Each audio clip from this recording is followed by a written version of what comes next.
escrituras mesiánicas o nazarenas o apostólicas que algunos llaman el Nuevo Testamento. ¿Eh? Entonces, esos dos conjuntos de libros, que no es que son dos libros, son 66 libritos, en esos conjuntos de libritos, ¿verdad? Que se conoce como las escrituras sagradas. Eso es a lo que nos referimos cuando hablamos de oír y leer la palabra de Yahweh, la palabra del Todopoderoso, ¿verdad? Eso es lo que nos trae fe. Entonces, por lo tanto, hermanos, es importante que estudiemos la palabra. Hay muchos creyentes que van a sus congregaciones y nada más que escuchan los sermones, ¿verdad?, que se predican, pero no estudian por sí mismos la palabra de Yahweh, la escritura sagrada. Y entonces muchas veces esos creyentes se quedan como, digamos, un poco llanos en cuanto al conocimiento, ¿verdad? No adquieren un conocimiento, digamos, más profundo de las cosas espirituales y de la voluntad del Padre, porque solamente se conforman con oír. Y si le sumamos a eso que muchos predicadores se dedican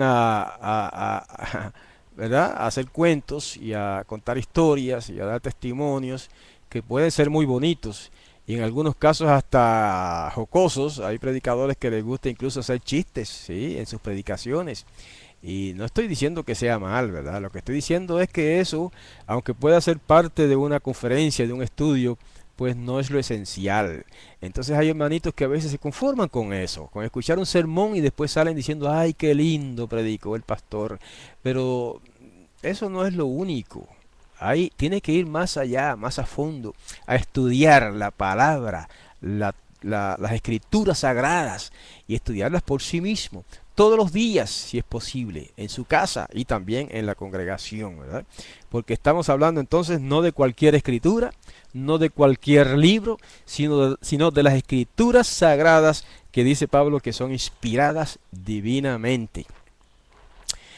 Bueno, siendo que las escrituras sagradas entonces provienen del Todopoderoso, ¿verdad? De Yahweh, del Padre Celestial, al grado de que tener un conocimiento de ellas, eso nos da fe.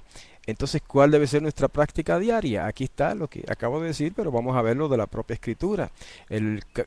Segunda carta de Pablo a Timoteo, capítulo 2 y verso 15. Pablo le dice a Timoteo, procura con diligencia presentarte al Todopoderoso aprobado, como obrero que no tiene de qué avergonzarse, que traza bien la palabra de verdad. Ahí está, hermanos. Entonces tenemos que aprender a trazar bien la palabra de verdad, ¿verdad? No estudiar la Biblia con la intención simplemente de debatir o de combatir a otros, ¿verdad? Hay muchas personas que les gusta eso, estudian la Biblia, aprenden mucho y entonces se dedican a combatir a otras iglesias, ¿verdad? Yo escucho de vez en cuando un programa de radio acá en Puerto Rico que se dedica casi exclusivamente a eso, a condenar a otras iglesias y combatirlos, y a veces hasta los llaman hijos del diablo y cosas por el estilo, ¿no? Eso es muy mal, eso no se debe dar entre nosotros.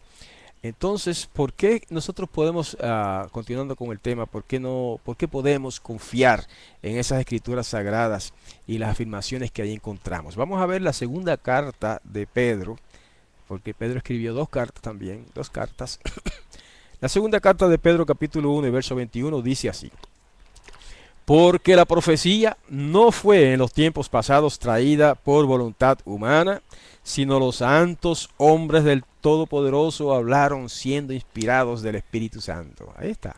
Esa es la diferencia básica entre las Sagradas Escrituras y cualquier otro libro, ¿verdad? Hay otros libros que son buenos también, pero la diferencia de este conjunto de libros que se llama las Sagradas Escrituras es que no fue producido ese conjunto de libros por voluntad humana, sino que fue producido de un designio del Todopoderoso, ¿verdad? Que habló a los hombres, a ciertos hombres, inspirados por el Espíritu Santo, y esos hombres es los que se llaman los profetas.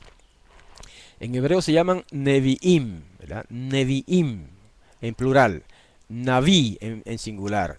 La palabra Naví, literalmente, aunque se traduce como profeta, ¿sí? Siempre en todas las traducciones de la Biblia, la palabra Naví se traduce como profeta. Pero literalmente, la palabra Naví significa un portavoz, un vocero, uno que trae o transmite un mensaje de parte del Todopoderoso, ¿verdad? Y ese es un vocero, un portavoz de Yahweh, del Todopoderoso, pero generalmente se traduce como profeta. Entonces los escritos de los profetas que están constituidos ya en un libro que se llama la Biblia modernamente, esos son los únicos profetas que nosotros aceptamos, ¿verdad? Hoy día hay muchas personas que se autoproclaman como profetas, ¿verdad? Y puede ser, no hablamos, no acostumbramos a hablar contra ellos, no decimos que sean falsos, sus obras lo dicen, ¿ok? Sus obras dicen si son verdaderos o falsos. Así que nosotros dejamos eso a que sus propias obras se encarguen de definir si son profetas verdaderos o falsos. Pero hay muchos falsos profetas por ahí, y por eso nosotros preferimos atenernos solamente a lo que dicen los profetas de la Biblia, los profetas de Israel, que fueron todos judíos e israelitas, ¿verdad? Judíos algunos, otros no fueron judíos, pero fueron israelitas de Israel. ¿Ok? Ahora, como un estudio de las escrituras nos da evidencia de cosas que no se ven, ¿verdad? O de la fe. Bueno, vamos a dar un par de ejemplos. En Isaías 41, los versículos 21 y 23, o 21 al 23, dice lo siguiente. Dice, alegad por vuestra causa, dice Yahweh, exhibid vuestros fundamentos, dice el rey de Jacob. Traigan y anuncien, ¿no? Él está hablando a los falsos profetas y a los ídolos. Traigan y anuncienos lo que ha de venir. Díganos lo que ha pasado desde el principio y pondremos nuestro corazón en ello. Sepamos también su postrimería y hacednos entender lo que ha de venir. Verso 23.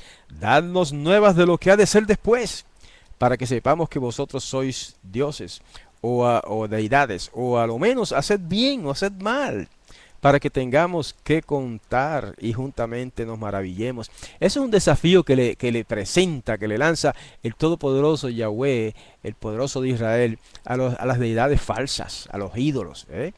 La gente está adorando por ahí ídolos hasta el día de hoy, adoran ídolos. Entonces el Todopoderoso les lanza el reto. Bueno, díganos el porvenir, díganos el futuro.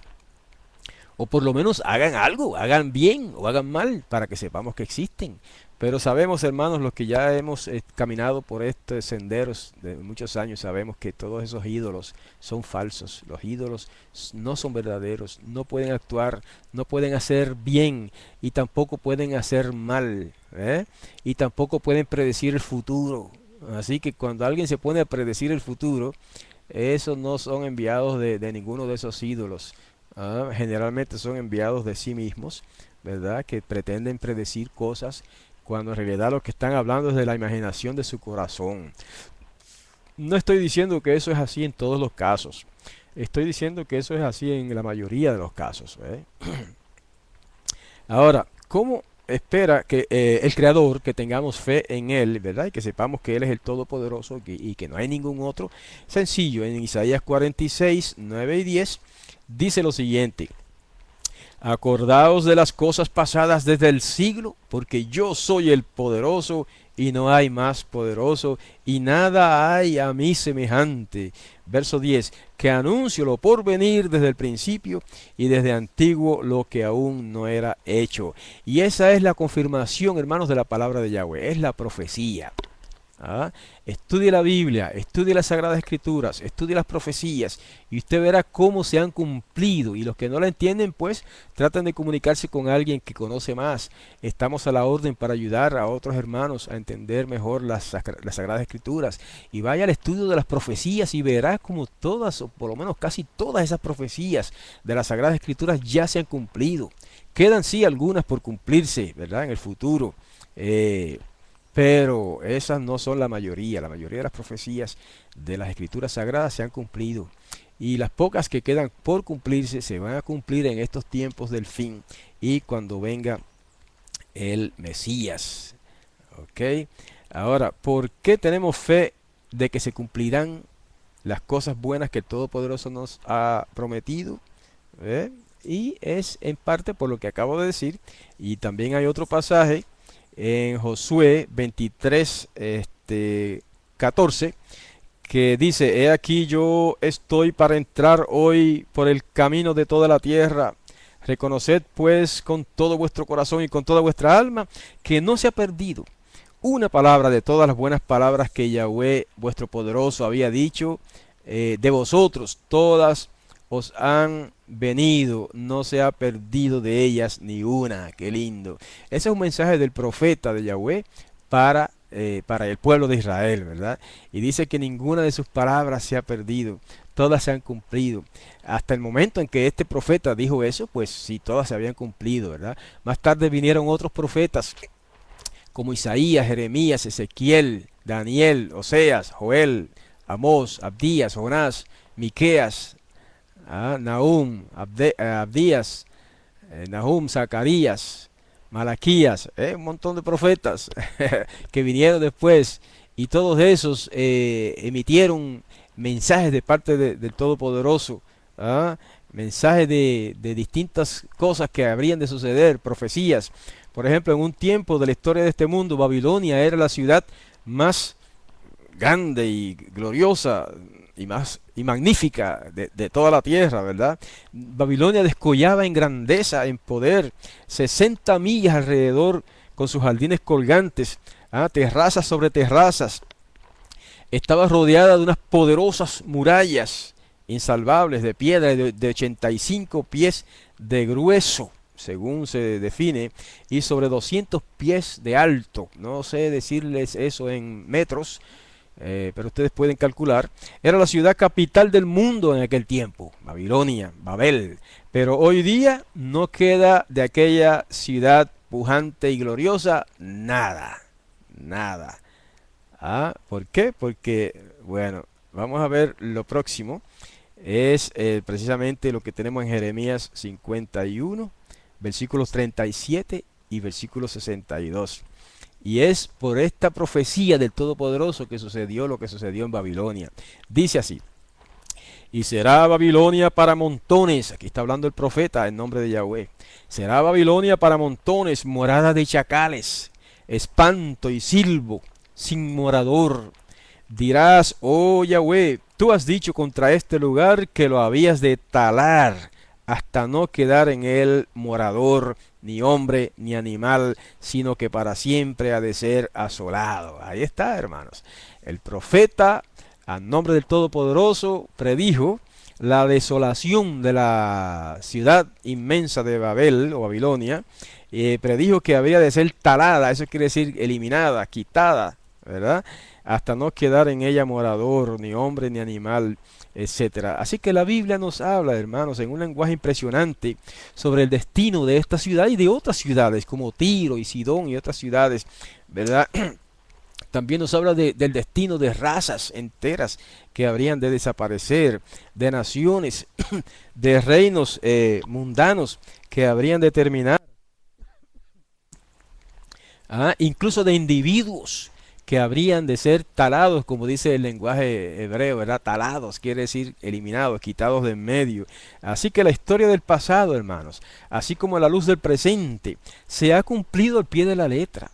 En este somero análisis que estamos haciendo, nada más que tocamos por encimita el concepto, ¿no? El tema de las profecías que se han cumplido y que son muestra y evidencia de que la palabra del Todopoderoso es confiable.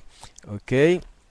Ni una sola promesa ha quedado jamás incumplida. Él prometió que enviaría un redentor a Israel y lo envió.